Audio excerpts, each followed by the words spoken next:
앞서 영상을 잘 보셨죠? 자, 그러면 이제 여러분에게 오늘 수업을 듣기 전에 질문을 하나 던집니다. 여러분은 문학책을 왜 읽으시나요? 그죠? 문학책을 읽은 적이 없죠? 그죠? 문학책을 읽어야 되는 이유는 선생님이 읽으라고 시켰을 때. 하지만 그 외에 여러분이 굳이 책을 찾아서 읽는 이유는 뭘까요? 그죠? 여러 가지 이유가 있겠습니다만은 첫 번째, 여러분이 경험하지 못했던 새로운 세계를 깨닫기 위해서. 그게 이제 문학의 인식적 기능입니다. 여러분이 미처 알지 못했던 세계를 알아가게 되는. 자, 두 번째, 어떻게 해야지 옳은지를 알기 위해서 읽기도 하죠. 문학에서도 마찬가지입니다.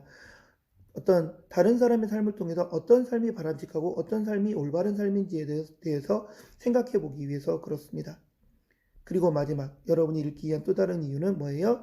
문학을 통해서 어떤 감동, 이때 이 감동이라고 하는 것은 눈물을 흘리는 감동일 수도 있겠지만 여러분이 웃고 즐겁고 행복하고 이런 것도 하나의 감동이 될 수 있습니다. 자, 이런 기능을 우리는 문학의 미적 기능이라고 얘기합니다. 이러한 미적 기능을 우리가 알아보기 위해선 모란이 피기까지는 이라는 김영랑 시인의 작품을 통해서 도대체 어떻게 이 문학의 미적 기능이 이루어지고 우리한테 영향을 주는지를 확인해 보도록 하겠습니다. 자, 그러면 여러분의 교과서 10페이지 봅시다. 10페이지 보시면 두 친구가 대화를 해요. 한 여자친구가 얘기를 하죠. 와, 꽃이 벌써 피었네. 마치 긴 어둠을 뚫고 태어난 새 생명 같아. 그랬더니 남자친구가 뭐라고 얘기해요? 와, 방금 내가 한 말 정말 아름답다. 참 문학적이야. 라고 얘기합니다. 뭐 별다르게 우리 일상적으로 쓰는 말임에도 불구하고 왜 문학적이라고 얘기했을까요? 도대체 어떤 말이 우리는 문학적이다 라고 표현할 수 있는 것일까요? 자, 그걸 알기 위해서 자, 다음 11페이지 가봅시다. 자, 11페이지 가보면 자, 우리는 소위 언어의 기능이라고 하는 게 있습니다. 언어의 기능. 언어의 기능은 총 5가지 기능을 해요. 우리가 일상적으로 쓰는 말들은. 첫 번째, 정보 전달의 기능. 그죠? 새로운 사실을 전달하는 기능입니다. 두 번째, 감정을 전달하는 거. 아, 기쁘다, 슬프다. 와! 뭐 이런 거 있죠. 세 번째, 친교적 기능. 안녕, 우리 친한 사이야. 라고 하면서 서로의 친함의 관계를 나타내는 기능. 자, 네 번째는, 자, 여기 봐. 여기 보세요. 명령적 기능. 마지막으로, 자, 어떠한 그 자신의 어떤 추상적인 사고를 전달하기 위해서 비유나 함축을 통해서 전달하는 기능, 이런 것을 문학적 기능, 미적 기능이라고 얘기를 합니다. 앞에서 여자친구는 여기서 나왔듯이 자, 정보 전달을 하기 위한 어떤 지식적인 언어가 아니라 자신의 생각이나 감정을 어떻게 비유적이고 함축적인 언어를 통해서 드러냈기 때문에 그렇습니다. 그래서 우리는 문학적이라고 얘기를 하는데요. 그 다음에 뭐라고 얘기했냐면 문학은 가치 있는 내용을 형상화한 언어 예술이래요. 다시 말해서 문학이라고 하는 것에 대한 정의인데요. 예술의 한 종류입니다. 그런데 다루는 것은 뭐다? 어떤 가치 있는 내용. 가치 있는 내용. 그것을 어떻게 한 것? 언어로 형상화한 거래요. 그러면 형상화라고 하는 것은 뭐냐라는 건데요. 형상화라고 하는 개념은 조금 큰 개념입니다. 작가가 현실에서 인식한 것을 무엇을 통해서? 문학적인 요소. 이게 이제 형식적인 요소가 될 겁니다. 이러한 형식적인 요소를 통해서 구체적이고 명확한 모습으로 그려낸 것, 그걸 표현한 것, 그것을 형상화라고 얘기합니다. 그려까지 안 보이죠? 예, 잠깐 좀 내려보면 이렇게 그래서 구체적이고 띄어쓰기, 그려낸 것을 형상화라고 얘기합니다. 큰 개념이에요. 다시 말해서 문학적으로 형상화했다라는 표현은 어떠한 내용을 문학이다라고 하는 형식으로 만들어냈다라는 이야기가 되겠습니다. 무슨 말씀인지 이해되시죠? 자, 그래서 형상화라는 큰 개념이라는 거 좀 이해해 주시고요. 자, 그러면 우리가 배울 모란이 피기까지는 이라고 하는 것은 도대체 작가가 어떠한 점을 인식했는가, 이게 내용적 요소가 될 겁니다. 그리고 그런 요소를 어떤 장치를 통해서 전달했느냐라고 하는 것이 우리가 공부해야 될 핵심 내용이라고 생각하시면 되겠습니다.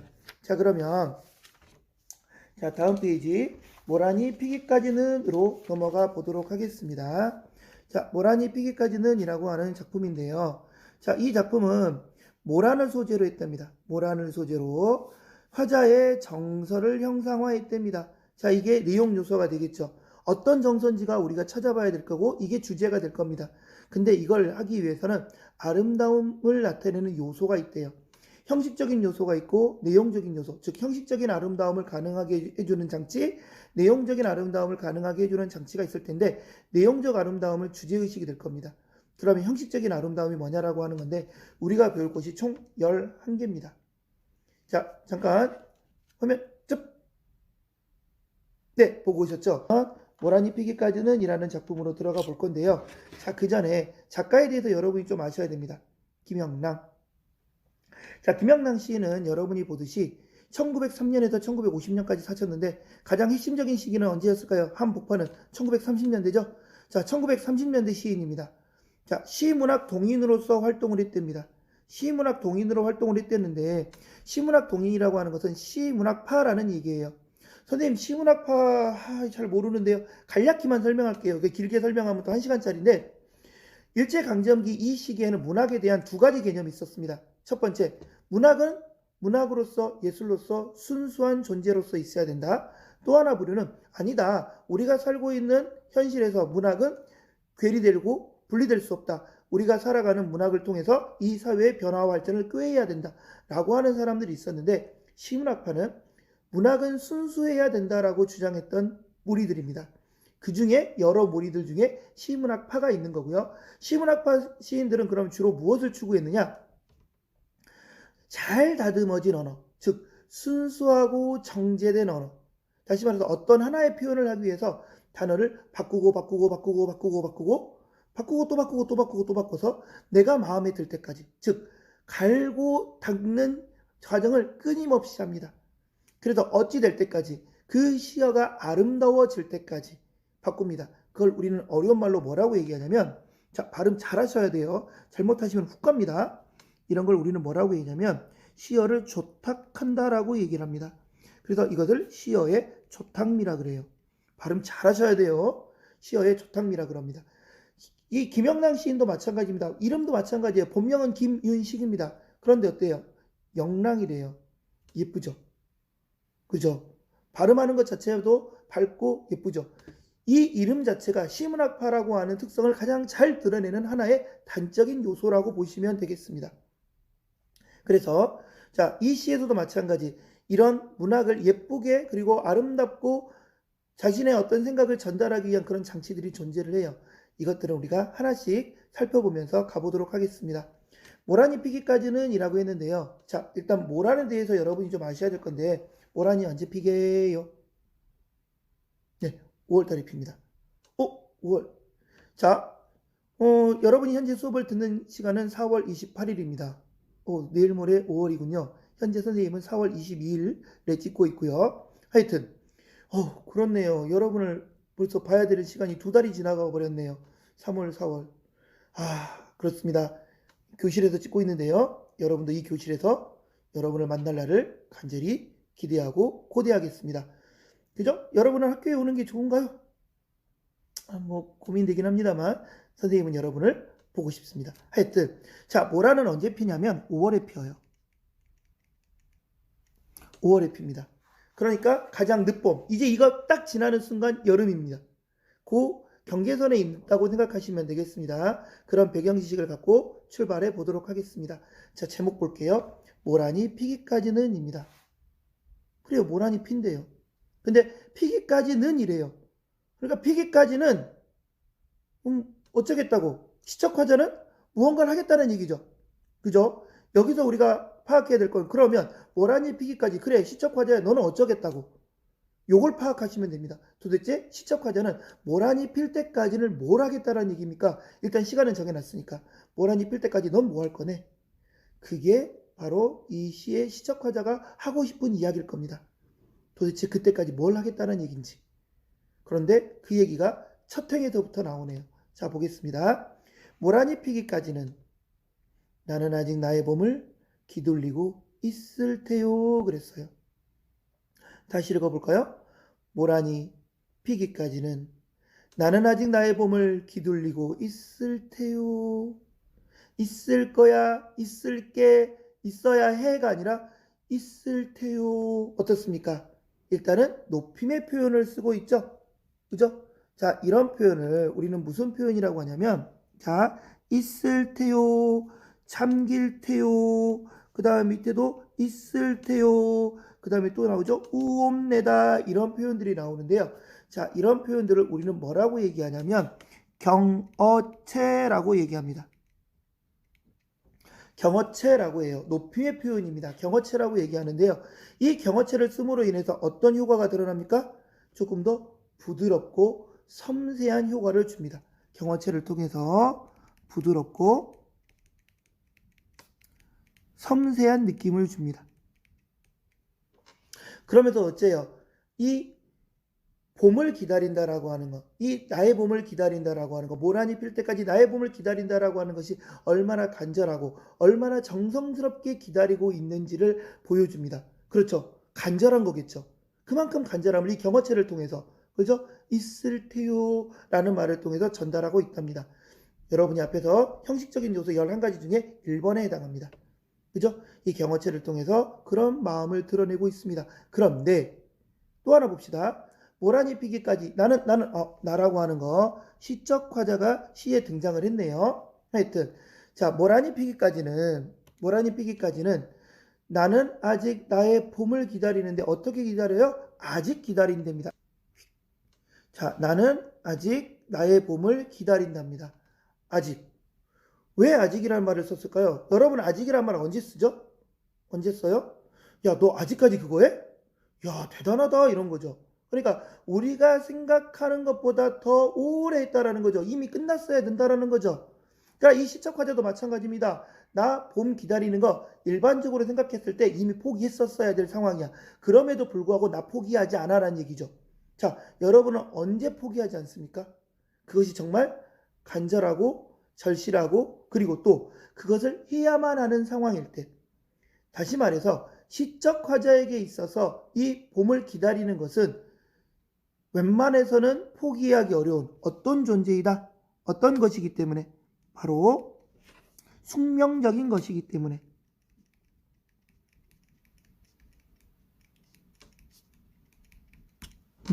숙명적인 것이기 때문에 그렇습니다. 쉽게 포기할 수가 없어요. 쉽게 포기할 수가 없습니다. 운명적인 것입니다. 그렇기 때문에 이 시적 화자는 기다리고 있는 거예요. 그런데 뭘 기다려요? 나의 봄을 기다립니다. 그 봄은 어떤 봄이에요? 모란이 피는 봄이죠. 그러면 도대체 모란은 어떤 존재일까요? 왜 나는 그렇게 모란이 피는 걸 기다릴까요? 여러분은 어떤 거 기다리시겠습니까? 어떨 때? 자, 모란이 어떤 존재일 때? 그렇죠? 내가 간절히 바라는 소망일 때.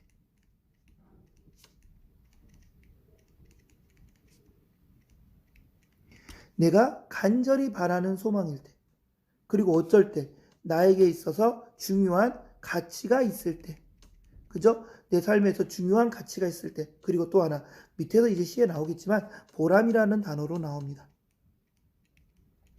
그래서 나에게 보람 있는 의미가 됩니다. 그러면 그 보람이 피는 계절이 언제인 거예요? 봄인 거죠. 그리고 결국 나의 봄이라고 하는 것은 어떤 시기가 되는 겁니까? 그렇죠? 나의 소망이 이루어지는 시간. 나의 소망이 이루어지는 계절. 그죠? 소망이 이루어지는 계절이 되겠습니다. 그러니까 나의 소망이 이루어지는 계절이에요.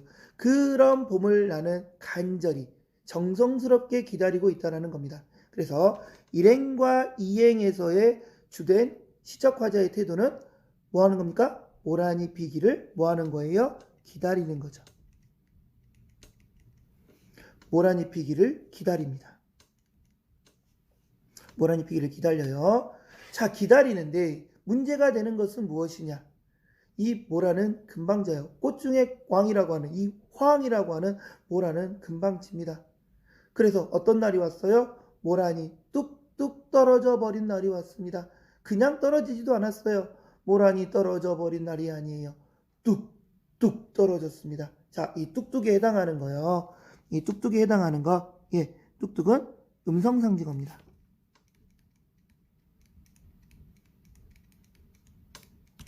음성상징어예요. 여러분이 아까 11개 정리했던 거에 2번에 해당합니다. 그래서 이 음성상징어를 통해서 어떻습니까? 꽃잎이 떨어지는 것을 어떻게 묘사해주고 있어요? 대단히 감각적으로 묘사해주고 있죠. 감각적으로 묘사해주고 있는 내용입니다. 그리고 어떤 이미지가 있어요? 위에서 아래로 떨어지는 이미지죠. 위에서 아래로 떨어지는 이미지. 어떤 이미지? 하강적 이미지.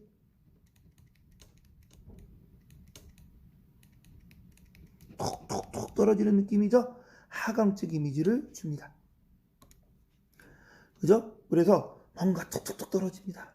그리고 그때가 됐을 때 나는 비로소 봄을 여인 서름에 잠길 테여. 봄을 여인 서름이 뭡니까? 봄을 여였다라고 하는 거. 나의 소망을 상실했다. 소망을 잃어버렸다라는 얘기가 되겠죠. 그래서 이 봄을 여인 서름 왜 서러우냐? 왜 서러울까요?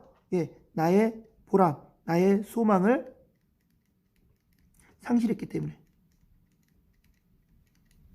그죠? 나의 소망을 상실했기 때문에 예, 슬픈 겁니다. 글씨 잘 안 보이는 건 밑에 자막 처리해 드릴게요. 예, 일단 뭐라 하지 마시고. 자, 하여튼 나는 비로소 봄을 여인 서름에 잠깁니다. 어떤 날, 5월 어느 날, 그 하루 무덥던 날, 이미 무덥던 날은 뭐예요? 여름으로 가버렸다는 얘기죠. 그죠? 결론적으로 자, 모란이 뚝뚝 떨어져 버린 날은 바로 그 무더운 날인 겁니다. 이미 봄은 지나가 버렸어요. 여름으로 가버립니다. 그죠? 여름으로 휙 가버리는 겁니다. 어느 5월 어느 날, 그 하루 무덥던 날, 또 떨어져. 역시 하강적 이미지가 한 번 더 쓰이네요.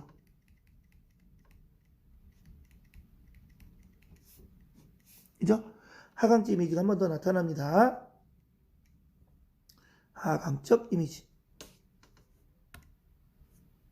하강적 이미지가 등장합니다. 자, 떨어져 누운 꽃잎마저 시들어 버리고는 다 시들어 버렸습니다. 그죠? 내가 그토록 간절히 바래왔던 모란이 어느 한순간 떨어져 버리고 사라져 버렸습니다. 얼마나 상실감이 클까요? 내가 정말 바래왔던 소망이 딱 이루어졌는데 얼마 안 지나 사라져 버렸습니다. 그리고 어째요? 천지의 모란은 자취도 없이 사라져 버렸습니다.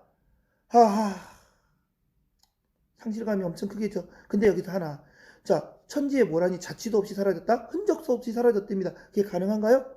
그래서 일부 자습서에서는 이 부분을 과장법이라고 설명을 해놓은 책이 있습니다. 틀렸다고 보기는 좀 어려운데요. 하여튼 과장법이라고 해도 큰 문제는 없을 것 같습니다. 그래서 자, 여러분에게 3번이라고 써놓은 겁니다. 13개, 11개 중에 3번 과장법입니다. 자, 천지의 모란은 자취도 없이 사라져 버렸습니다. 그죠? 예, 흔적도 없이 사라졌답니다. 뻗쳐오르던 내 마음속에 확 뻗쳐오르던 내 보람. 그렇죠. 여기도 보람 나왔죠. 결론적으로 자, 모란이라고 하는 것이 피는 나의 봄은 결국 나에게 무엇을 주는 존재였습니까? 보람을 주는 존재였어요. 근데 그 보람을 주던 존재가 이제 사라져 버렸습니다. 그러니까 이때 보람이라고 하는 것은 이제 뒤에 학습지에도 다시 한번 정리하겠지만 결론적으로 모란 그리고 예, 봄과 유사한 이미지를 갖습니다. 뒤에 학습지에도 정리하겠습니다. 그 보람이 성쾌 무너졌느니 모란이 지고 말면 그뿐 내 한 해는 다 가고 갑니다. 그래요. 난 모란이 지면 이제 끝이에요. 내 한 해는 그냥 다 간 거하고 똑같습니다. 내 인생 뭔 의미가 있어? 내가 바랬던 소망 사라져 버렸는데 이렇게 된 겁니다. 근데 생각해 보세요. 여러분의 어떤 하나의 소망이 이루어졌다가 잠깐 사라졌다고 해서 여러분의 인생이 끝난 겁니까? 그건 아니죠. 근데 이 시인은 마치 자신의 인생을 다 사라져 버린 것처럼 표현하고 있어요. 자, 이런 표현 어떻습니까? 좀 더 과장된 거죠? 역시 이 부분에서도 과장법이 사용되었습니다. 그죠? 과장법이 사용되었어요. 자, 하여튼 다 한 해가 가버리고 맙니다. 그리고 이제 뭐 한답니까? 예, 360날 하남 섭섭해 우옵내다 그랬어요. 선생님, 그냥 1년이 지나갔다고 울면 안 될까요? 그러니까 360날 운다라기보다는 1년을 섭섭해 우옵내다, 1년을 늘 섭섭해 우옵내다 이러면 안 될까요? 근데 왜 굳이 360날 그랬을까요? 이게 또 하나의 포인트입니다. 1년 그럼 어째요? 그냥 숫자 1의 느낌이 들죠? 그런데 360이라는 느낌 그러면 1, 2, 3, 4에서 360까지 길게 느껴지죠? 그죠? 길게 느껴집니다. 이걸 노린 거예요. 다시 말해서 그만큼 슬픔이라고 하는 거, 개인이 가지고 느끼는 감정이라고 하는 것이 얼마나 깊고 큰지를 드러내기 위해서 이 숫자를 활용한 겁니다. 다시 말해서 자, 앞에서 11가지 중에 네 번째입니다. 이 숫자의 표현을 통해서 360날이라고 하는 표현을 통해서 무엇을 드러내느냐? 어려운 말로 뭐라고 얘기하냐면 정감의 깊이라 그래요. 정감의 깊이라 그럽니다. 개인의 감정의 깊이가 얼마나 큰지를 이 숫자를 통해서 무엇하고 있다? 드러내고 있다라고 얘기합니다.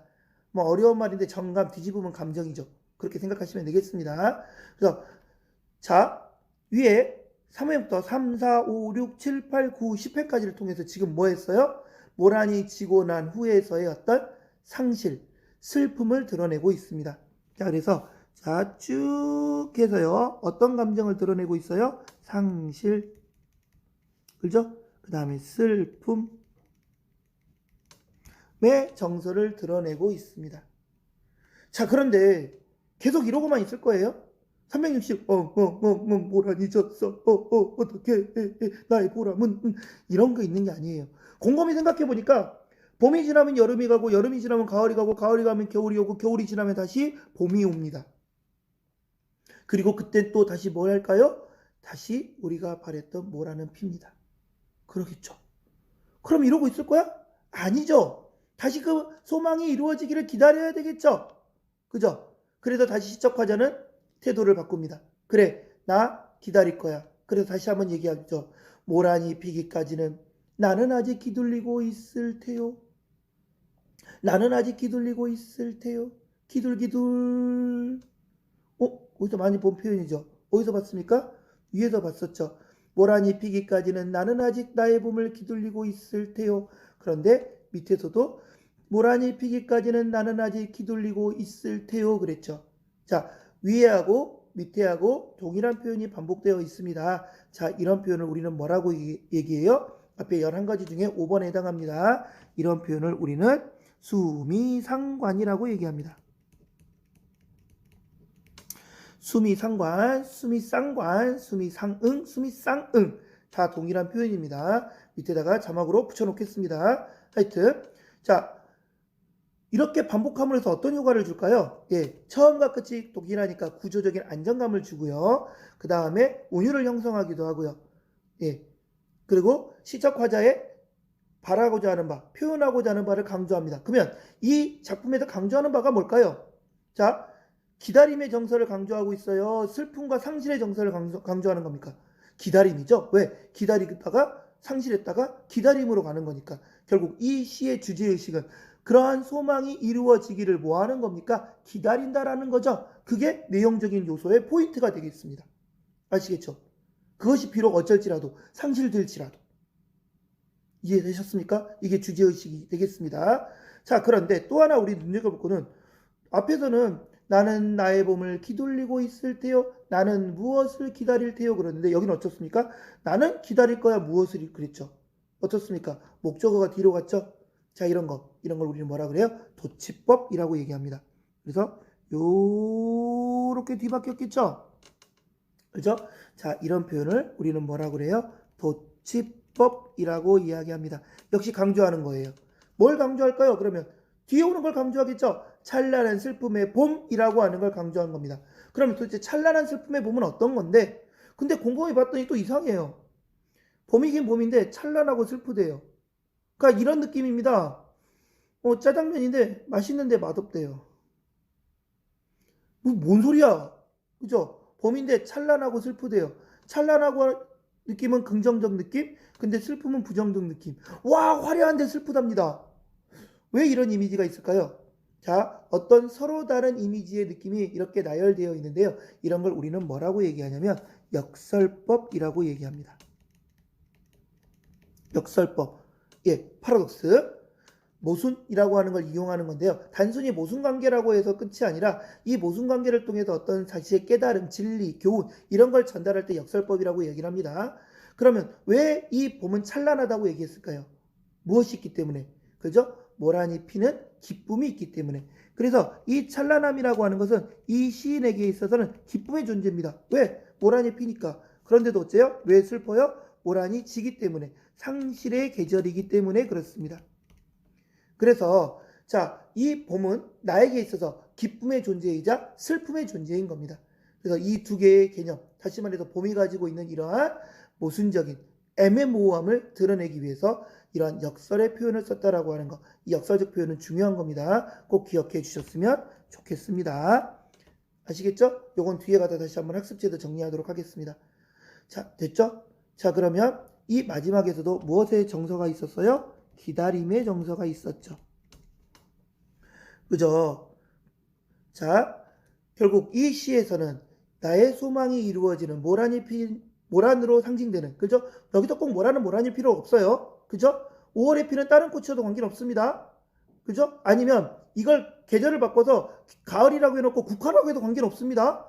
예, 뭐 4월쯤에 민들레라고 해도 관계는 없겠습니다. 중요한 거는 이 짧은 순간에 피는 그 모란, 즉 나의 소망, 나의 어떤 간절한 바람, 나의 삶의 어떤 가치라고 하는 것이 무너졌다 할지라도 나는 그것을 거기서 빠져있지 않고 절망에서 빠져있지 않고 다시 뭐하겠다? 기다리겠다라고 하는 그러한 시적화자의 간절한 태도가 드러나 있는 것이 이 시가 되겠습니다. 이해되셨습니까? 됐죠? 자, 그런데 여기서 또 하나 우리가 봐야 될 건 기둘기둘, 그죠? 그 다음에 있을 테요, 이런 것들 어떻습니까? 이 시어가 아름답고 물 흐르듯 부드러운 운율을 형성하게 해줍니다. 이것을 위해서 무엇을 썼을까요? 울림소리, 소위 나라마음, 노란 양말, 이응, 니은, 리을, 미음의 소리가 아주 많이 쓰였습니다. 앞에 여러분이 정리하셨던 11가지 중에 9번에 해당합니다.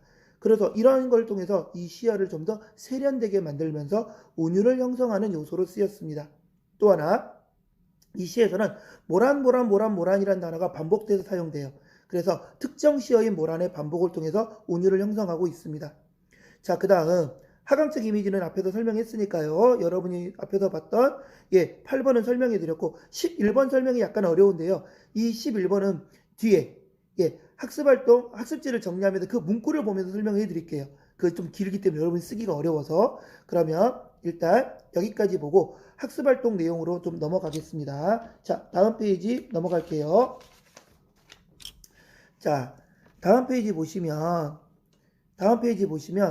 자, 이 작품을 감상하고 모란에 대한 정서를 정리해보자 그랬는데 1, 2행은 써져 있고요. 3, 4행은 자, 써봅시다. 자, 모란이 시들어 사라진 후 슬픔과 상실감에 빠져 있습니다. 그죠? 그리고 11행과 12행에서는 어때요? 모란이 피기를 기다립니다. 그죠? 그래서 이 시는 어째요? 기다림, 슬픔과 상실, 기다림이라고 해서 그것이 어떻습니까? 계속 순환하고 있죠. 여러분의 학습지 1번에 오른쪽에 그림 하나 딱 있죠? 그 그림 보시면서 보면 되겠습니다. 자, 그래서 기다림에서 상실에서 다시 기다림으로 순환 반복하고 있는 내용인데요. 요 더 자세한 내용은 학습지 1번 얘기하면서 더 설명하겠습니다. 하여튼 이런 순환 구조를 통해서 화자가 이야기하고 싶었던 건 뭡니까? 결론적으로 뭐 한다? 자, 이 모란이라고 하는 것은 나에게 있어서 간절한 소망의 대상이다라고 하는 걸 얘기하고 싶었던 거죠.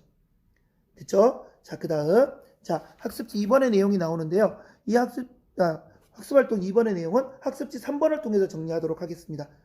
자, 그 다음 자, 학습활동 2-2번의 내용도 학습지 4번에서 좀 더 설명을 할게요.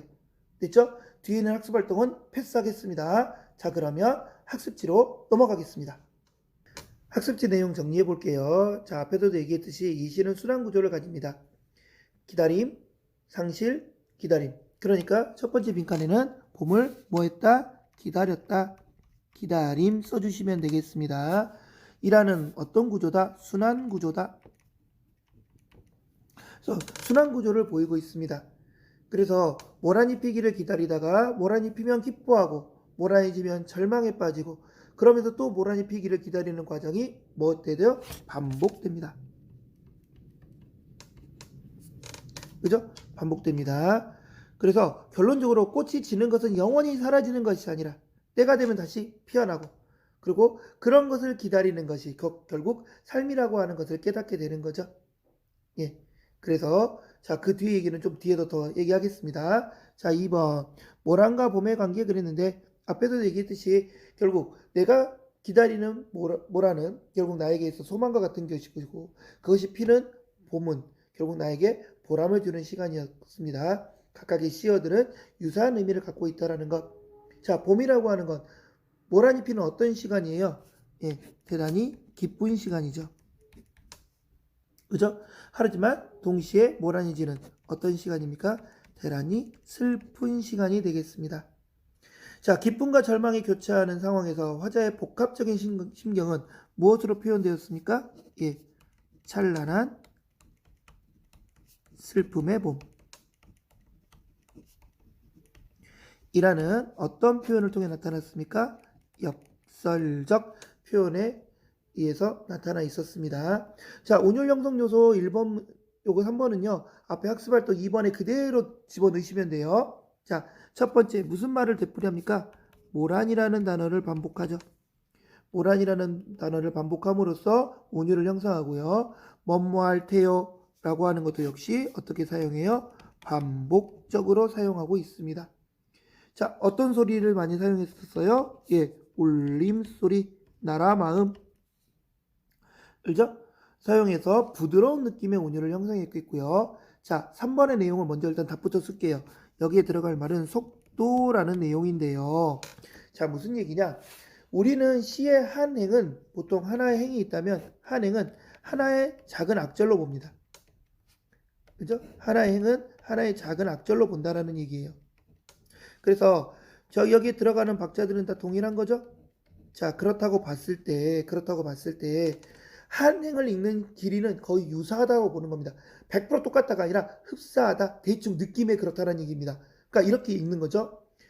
모란이 피기까지는, 자, 처음에는 여유롭게 읽었죠? 근데 그 다음에는 이와 유사한 박자대로 읽으려면 어찌해야 돼요? 좀 더 빠르게 읽어야 되겠죠?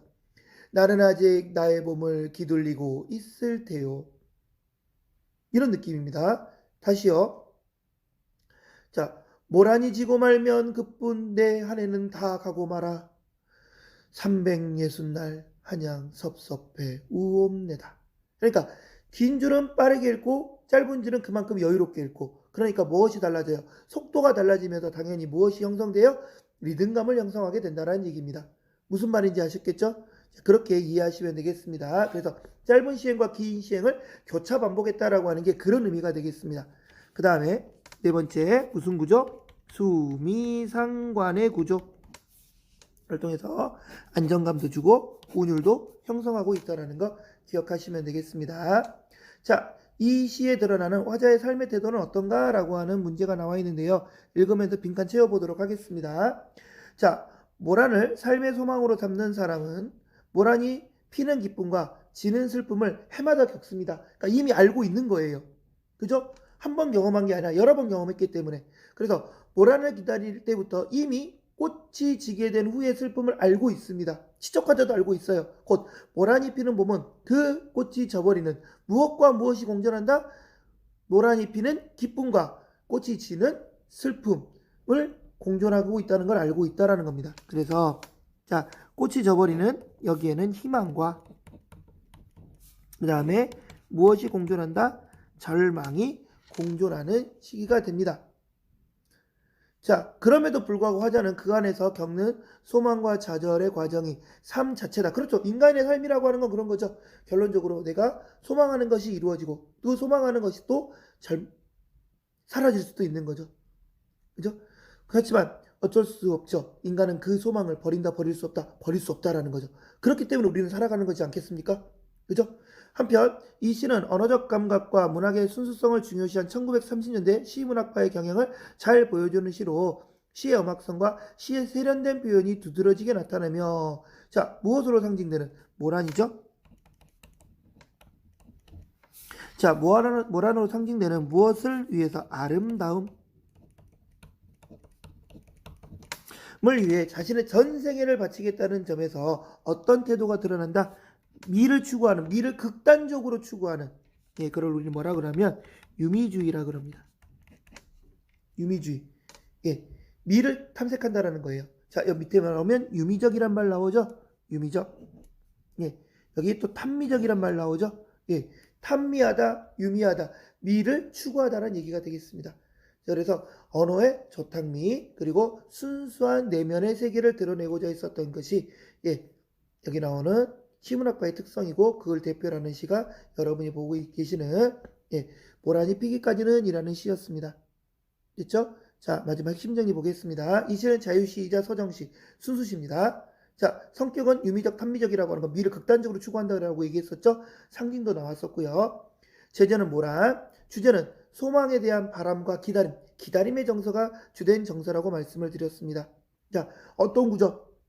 수미상관 구조였죠? 자, 수미상관의 구조를 통해서 주제의식을 강조했었죠? 기다림이라는 주제의식. 자, 무엇과 무엇의 표현이 있었습니까? 도치, 그 다음에 역설. 그래서 도치와 글자가 잘 안 보이죠? 다시 밑에다가 도치, 역설 표현을 통해 화자의 심경을 드러내고 있습니다. 그 다음에 세련된 시어와 부드러운 어조를 통해서 문학적 아름다움과 선세함을 표현하고 있습니다. 자, 그럼 이제 궁금한 점이 생겼어요. 김영랑은 그러면 끝까지 현실 사회와 괴리된 채 순수한 문학만을 썼을까요? 그렇지는 않습니다. 일제강점기에 우리 일본 강점기에 있는 그런 일본인들은 김영랑을 그렇게 쉽게 놔두지는 않습니다. 끊임없이 괴롭히죠. 조생징이 조선말로 시를 써? 이런 빠가야로 뭐 이런 상황이 됩니다. 이럴 때 영랑도 참을 수가 없죠. 그에 대한 시대적인 목소리를 냅니다. 그게 여러분의 교과서 뒤편에 나와 있는 김영랑에 대한 소개에서 왼쪽에 나와 있는 도굴차고라는 시가 있습니다. 그 도굴차고를 다음 시간에 배울 거예요. 근데 교과서에 없어요. 그래서 선생님 밑에다가 학습지 하나를 더 붙여놨습니다. 도굴차고라는 학습지 미리 뽑아보시고 내일 수업을 준비해 주시면 되겠습니다. 아시겠죠? 자, 수업 듣느라 수고하셨습니다. 안녕.